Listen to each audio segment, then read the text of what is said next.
नमस्कार। लोकसभा स्पीकर का चुनाव इस बार दिलचस्प हो सकता है, वो इसलिए क्योंकि सत्ता और विपक्ष दोनों ही स्पीकर के लिए उम्मीदवार उतार सकते हैं। अगर विपक्षी इंडिया गठबंधन भी स्पीकर के उम्मीदवार उतारता है तो ये पहली बार होगा जब स्पीकर के पद के लिए जबरदस्त मुकाबला देखने को मिलेगा। आज़ाद भारत में आज तक लोकसभा स्पीकर को लेकर सर्वसम्मति से चुना गया है।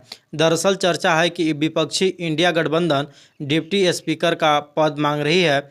उसका कहना है कि अगर डिप्टी स्पीकर का पद नहीं मिलता है तो फिर वो स्पीकर का चुनाव भी लड़ेंगे। आमतौर पर स्पीकर का पद सत्ताधारी और डिप्टी स्पीकर का पद विपक्ष के पास जाता है, लेकिन पिछली लोकसभा में डिप्टी स्पीकर का पद खाली था। हालांकि इस बार विपक्षी गठबंधन को भी अच्छी खासी सीटें मिली है, इसलिए इस बार का माहौल अलग नज़र आ सकता है।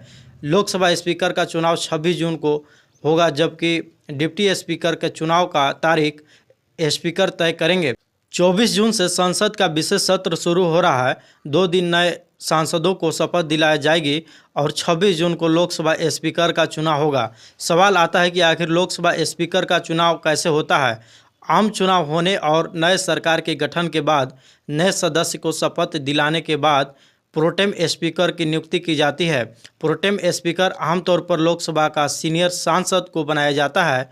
प्रोटेम स्पीकर की देखरेख में लोकसभा स्पीकर का चुनाव होता है।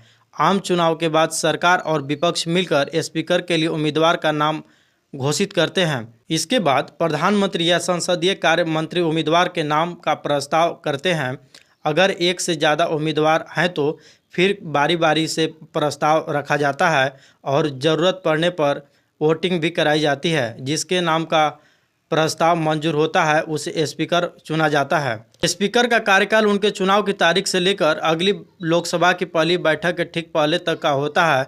अब डिप्टी स्पीकर का चुनाव कैसे होता है, चलिए जानते हैं। तो डिप्टी स्पीकर का चुनाव की तारीख की घोषणा स्पीकर की ओर से तय की जाती है।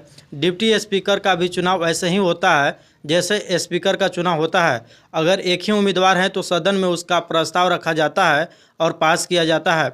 अगर एक से ज़्यादा उम्मीदवार हैं तो वोटिंग कराई जाती है। स्पीकर और डिप्टी स्पीकर वही बन सकता है जो लोकसभा का सदस्य हो।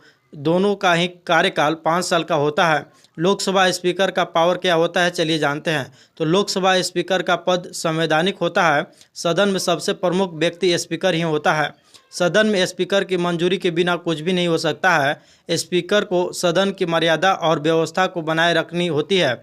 अगर ऐसा नहीं होता है तो सदन को स्थगित कर सकते हैं या निलंबित कर सकते हैं और मर्यादा को उल्लंघन करने वाले सांसद को स्पीकर निलंबित भी कर सकते हैं।